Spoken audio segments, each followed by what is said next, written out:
મહાનગરપાલિકાના શાસકો જવાબ આપે. તમે જે સ્માર્ટ સિટીના બણગાવો ફૂંકો છો, આ દ્રશ્યો જુઓ.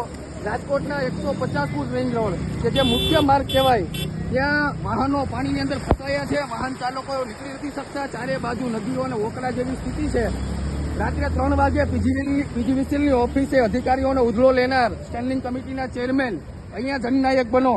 તમે કરોડો રૂપિયા મહાનગરપાલિકાના પ્રી મોન્સૂન કામગીરી પાછળ બગાડો છો, તો આ પાણીનો નિકાલ માટેની વ્યવસ્થા કેમ નથી કરી? વાહન ચાલકોના વાહનો બગડી જાય છે.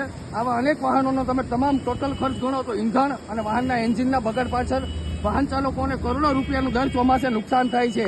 આની ભરપાઈ કોણ કરશે? તમને જનતા પૂરો ટેક્સ આપે છે, તો આનો નિકાલ કેમ શા માટે નહીં?